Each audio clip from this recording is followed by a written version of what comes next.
Что может быть лучше свежеиспеченного хлеба? Да ничего. Вот, хала.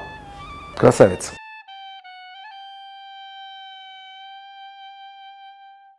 Я приветствую всех смотрящих наш канал. Сегодняшний наш ролик, прямо скажем, не самый характерный для нас. Это скорее репортаж, чем полноценное видео. Речь о хале. Вот. О еврейском хлебе. Хлебе, который выпекается традиционно на шаббат. Есть масса разных рецептов теста. Есть много способов заплетания косичек. И здесь присутствует немало места для творчества. Передо мной хала. Вот. Хала, испеченная моей второй половиной и заплетенная в форме ключа. Такую халу выпекают один раз в году, на первую субботу после Песах. Почему форма ключа? Как и все у моего народа, что-то символизирует. Самое расхожее объяснение, прежде всего, манну небесную. А ключ? Ключ указывает на то, что когда закончилась манна, то должно было быть что-то для символического открытия неких дверей, символизирующих нечто, обозначающее заработок на хлеб насущный. Ну и, разумеется, для того, чтобы он был, нужно, безусловно, приложить какие-то усилия.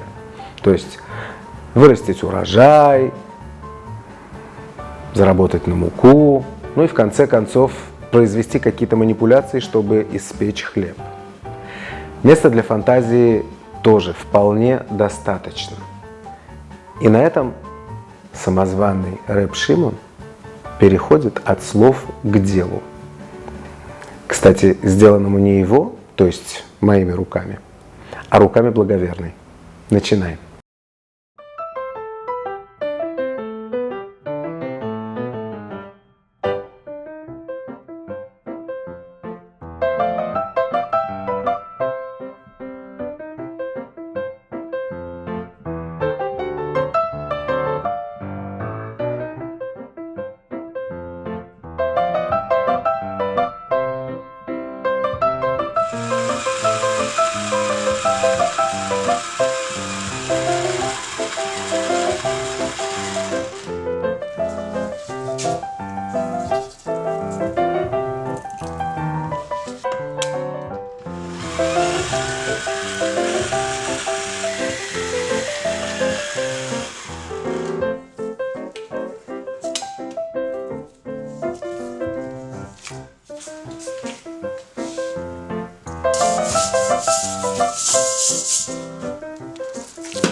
Хлеб всегда и везде символизирует мир, чего я и хотел бы пожелать всем и вся.